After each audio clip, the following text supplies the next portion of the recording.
Born from an alliance of worlds who joined together to oppose a mighty empire, the United Federation of Planets rose to become one of four great superpowers who most influenced their region of the Alpha and Beta Quadrants. After centuries of intermittent periods of war between the Federation, Romulans, Klingons, and Cardassians, borders were established and long stretches of peace maintained, though much of the animosity between their species continued. These years of peace were largely kept through an alliance between the Federation and Klingons. However, their drastically divergent cultures and core values sometimes exposed the relationship as more fragile than many might believe. Nevertheless, by the late 24th century, no single power in the Alpha or Beta Quadrants could realistically challenge the authority of the Federation-Klingon alliance. However, the uneasy peace of the four superpowers did little to protect those outside their borders, and so expansionist and militaristic cultures like the Cardassians continued to invade and capture resource-rich planets, resulting in terrible conflicts such as the 50-year occupation of Bajor. Yet despite the seemingly overwhelming military might of the Cardassians, the Bajorans refused to accept subjugation, launching decades of rebellion and terrorist attacks, until the invaders at last pulled their forces from the region, allowing Bajor to organize a united government and join the interstellar community as an independent power.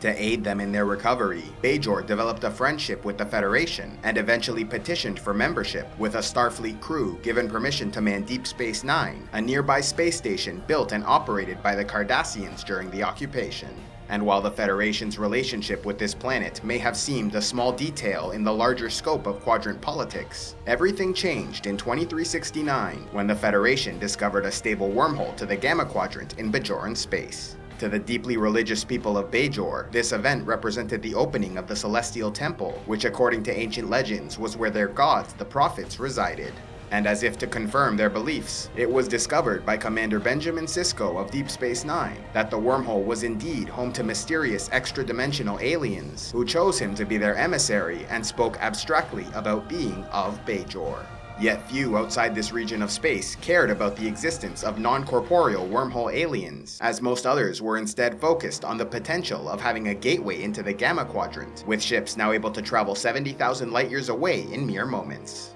As might be expected, many began to explore this faraway region of space, such as the Bajorans who quickly established colonies, and the Ferengi who began forging trade relationships with newly encountered species. Yet it was not long before these travelers started to hear rumors about a mighty superpower known as the Dominion, said to rule large portions of the Gamma Quadrant, and who did not appreciate seeing unfamiliar ships flying through their space. As the Dominion threat grew larger, the Federation learned that they were ruled by changelings, a species of highly intelligent and technologically advanced non-humanoid shapeshifters. More formally known as the Founders, these beings were revered as gods by two genetically engineered species they helped create, using the Vorta to administer their holdings, while the jem'hadar fought their wars. Free from the responsibility of running the day-to-day operations of the Dominion, the Founders were able to remain on their home planet, engaged in the Great Link, a process unique to their species where individuals could join together in a vast sea of interconnected thoughts and feelings. Yet despite the Founders' complete disinterest in actually being a part of the interstellar community, they were ruthless in eliminating any possible opposition against them, as they held deep resentment against the solid species of the galaxy, who in the past hunted their kind and threatened their very survival. And so in order to protect their people, they settled on a hidden planet and used their intellect to breed two subservient species, which helped them conquer their region of space, thereby eliminating any possible threat to their continued survival.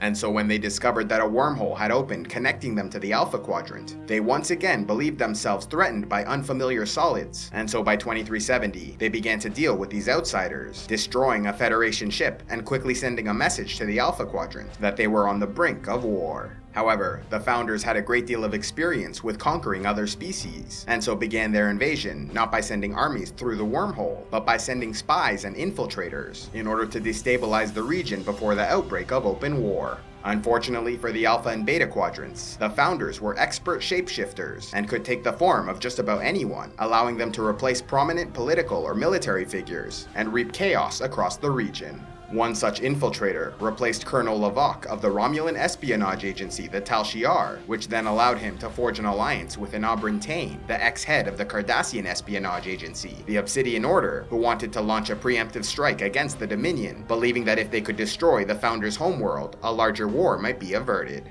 Launching their mission without consent from the Cardassian or Romulan governments, they flew a small cloaked fleet into the Gamma Quadrant and engaged in the Battle of the Omarian Nebula. However, with the infiltrator reporting all their plans to the Dominion, the battle was a massacre, with an armada of jem'hadar waiting for them, destroying all but one of their ships. Through this deception, the Dominion were able to present themselves as the aggrieved victims of an unprovoked attack, while also crippling 2 enemy spy agencies and damaging the reputation of their governments. These events then had larger ramifications, as it led to the fall of the Obsidian Order, allowing for Military Central Command to take full power within the Cardassian Union. This in turn led an ever-growing dissident movement to stage a coup and establish a new civilian government under the Detapa Council. Unfortunately, matters only grew worse for the Cardassians, as they struggled to stabilize their own government, while also fighting a war against the insurgent Maquis, who wanted to liberate their home planets in the Badlands. Capitalizing on their weakened state, another Dominion infiltrator, this time posing as General Martok, manipulated the Klingon Empire into launching an unprovoked attack against the Cardassian Union, justifying their actions by claiming that the recent change in government may have been a Dominion plot to take control of an Alpha Quadrant power.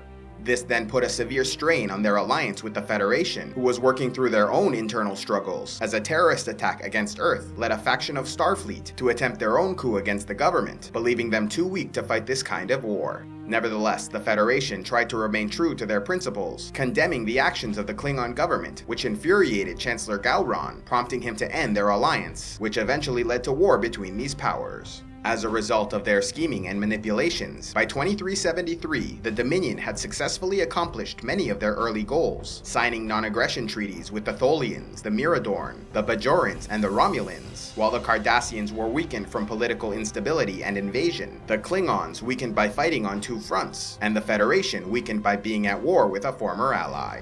As was pointed out by Benjamin Sisko, the powers of the Alpha Quadrant were clearly losing the peace against the Dominion, and so a war might be their only hope. Do your shopping on Amazon? Then why not check out the CivilizationEx store page, linked in the description box below, where you can browse through recommended fantasy and science fiction books, audiobooks, movies, TV shows, and more. Or else you can always use the Canadian, American, and UK Amazon links, where you support the channel with every purchase at no extra cost to you. So if you do your shopping on Amazon anyway, why not use the link below and help support CivilizationEx? A special thanks to all those who contribute to CivilizationEx, like Michael the Stallion Sixsmith, Mistwalker Transcender of Fates, Kyle Blitzsword, and John Shadowcat. If you'd like to help CivilizationEx, click on the Patreon link, and please be sure to like, subscribe, turn on notifications, and click on the links to see more.